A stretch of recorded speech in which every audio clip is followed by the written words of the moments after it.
যথেষ্ট দুৰ্ভাগ্যজনক কথা যে বৰ্তমান অসমত চলি থকা উপনিৰ্বাচনত অসম আৰক্ষীসকলৰ ভূমিকা অসম আৰক্ষীসকলে আজি আমাৰ অসমৰ জনসাধাৰণৰ টেক্সৰ পইচাৰ পৰা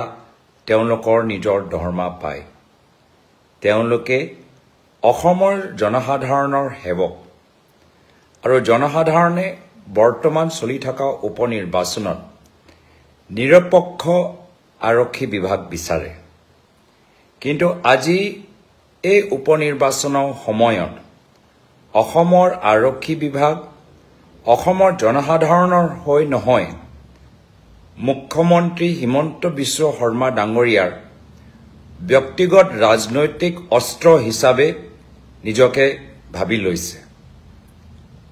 বৰ্তমান বিহালীত উপনিৰ্বাচন কংগ্ৰেছৰ দলৰ জ্যেষ্ঠ নেতাসকল জিলা সভাপতিসকল প্ৰাক্তন বিধায়কসকল যোৱা বিধানসভা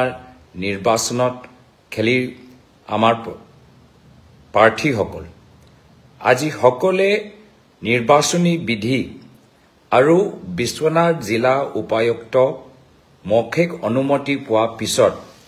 যদিও যোৱা কালি বিহালীত নিৰ্বাচন প্ৰচাৰ শেষ হ'ল আজি বিশ্বনাথ চাৰিআলিত আছে বিশ্বনাথ চাৰিআলি বিহালী বিধানসভা সমষ্টিত বাহিৰত আৰু তেওঁলোকে এটা যিহেতু হোটেলত আছে আৰু আমি দেখা পাইছো বা অসম আৰক্ষী এতিয়া কোনো প্ৰমাণ নথকাকৈ কোনো ৰিটেন কমপ্লেইণ্ট নিজৰ লগত নথকাকৈ এতিয়া হোটেলৰ ভিতৰত সোমাই বিভিন্ন ৰুমত আজি তেওঁলোকে তালাচী কৰিছে কি প্ৰমাণ তেওঁলোকৰ ওচৰত আছে মাত্ৰ কোনোবা বিজেপি দলৰ ডাঙৰ নেতাৰ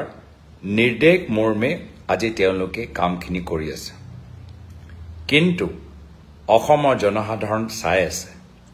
আজি যি ব্যৱহাৰ সেই ব্যৱহাৰ আমাৰ কংগ্ৰেছ দলৰ নিৰ্বাচনী প্ৰচাৰ ওপৰত কোনো প্ৰভাৱ নেপেলায় বা কংগ্ৰেছ দলৰ ওপৰত কোনো প্ৰভাৱ নেপেলায় কিন্তু অসম আৰক্ষী জনসাধাৰণৰ মাজত যি এটা সন্মানপূৰ্বক যি এটা স্থান পাইছে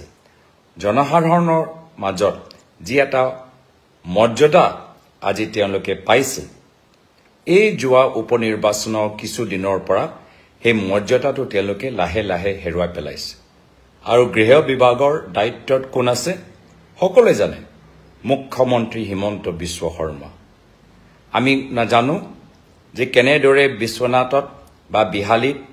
বিজেপি চৰকাৰৰ মন্ত্ৰীসকল নিশা 10টা বজাত ক'ত যায় কোন অকলে নিজৰ গাড়ীত গৈ আছে আমি সব খবৰ পাই আছো আৰু বিভিন্ন অভিযোগ আমি জিলা উপায়ুক্ত প্ৰশাসন কিন্তু আমাৰ যিখিনি গুৰুত্বপূৰ্ণ অভিযোগ তাৰ ওপৰত অসম আৰক্ষী বিশ্বনাথ জিলা আৰক্ষী নিমাত চুপচাপ আমাৰ লোকৰ ইমানবোৰ যে গুৰুত্বপূৰ্ণ অভিযোগ আমি দাঙি ধৰিছো এটাও ওপৰত তেওঁলোকৰ কোনো ধৰণৰ পদক্ষেপ মই দেখা পোৱা নাই কিন্তু আজি তেওঁলোকে বিৰোধী পক্ষত আজি যি দৰে আজি এটা হেৰাসমেন্ট কৰিবলৈ চেষ্টা কৰি আছে আৰু এটো এটা হেৰাসমেন্ট কোনো প্ৰমাণ নাই কোনো অভিযোগ নাই মাত্ৰ তেওঁলোকে মাত্ৰ এটা হেৰাসমেন্ট কৰি যদি ভাবে যে এয়া লৈ তেওঁলোকে উপনিৰ্বাচনৰ ফলাফল সলনি কৰিব পাৰিব মই ভাবো হেতু বিজেপি দলৰ এটা ডাঙৰ ভুল যদি তেওঁলোকে ভাবে যদি মুখ্যমন্ত্ৰী হিমন্ত বিশ্ব শৰ্মা ডাঙৰীয়া ভাবে যে গৃহ বিভাগটো নিজৰ পাৰ্সোনাল ফৰ্স দৰে অসমৰ জনসাধাৰণৰ মাজত সোমাই ৰাইজৰ মাজত আতংক সৃষ্টি কৰিব বিৰোধী শক্তিক তেওঁলোকে